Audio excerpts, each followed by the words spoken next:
Okay, winter's finally set. It's about -10 right now, but you can feel it in the air.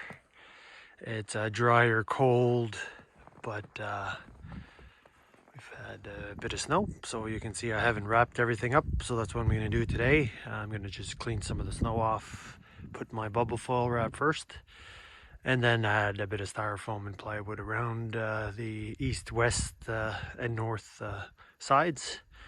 And that's about it. So I've got my impact drill ready and some bubble foil wrap from last year that I can just reuse. And yeah, I'll as I go through, I'll add some pictures or some additional video just to show you the steps.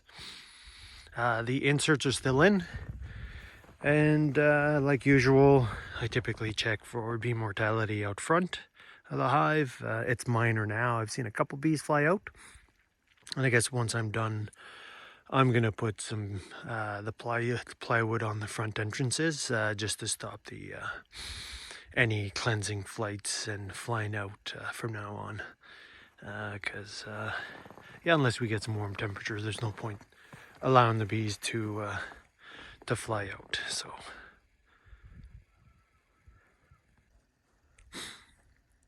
Okay, so I'm not used to the cold, so my hands and toes are freezing, but so what I do next, I just create a bubble foil shell around the colonies, and I pretty much push it down to the bottom, and I've pulled the inserts in the I guess the screen bottom board, so they're now open.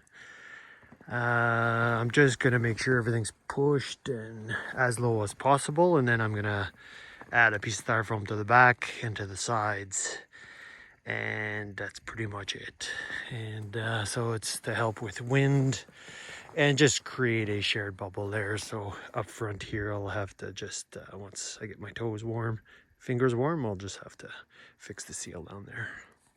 But that's step 2, and the next step is just start putting styrofoam and plywood around.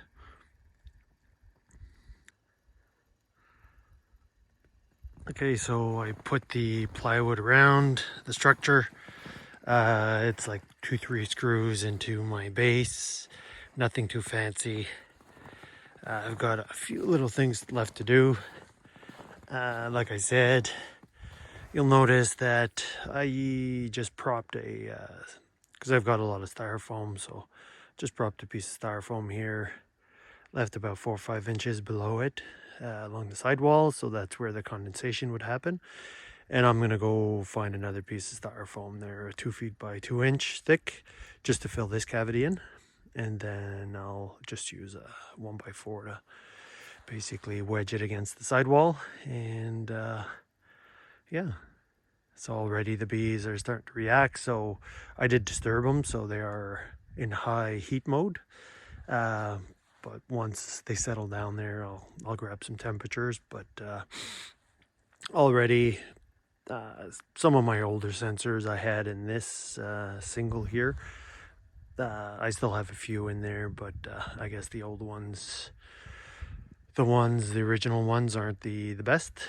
So I'll have to I won't be getting much data out of this colony here. All the other ones, they all work, but it looked good. But if you actually take a look now, the bees are flying off to cleanse and die. So I'll actually put a piece of styrofoam in the front entrance just to allow the bees to calm down, and so they don't go fly off and die.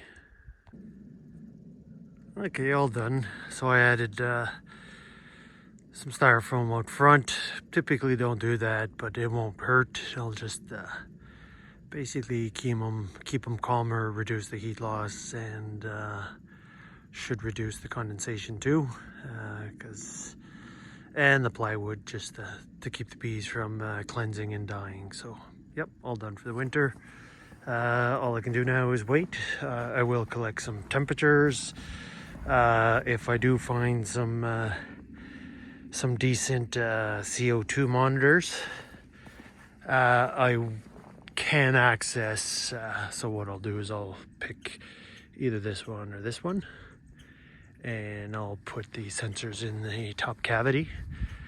But on a warmerish day, hopefully we do get a couple odd warm days, but yep, if not, I'll start the monitoring in the spring and go from there.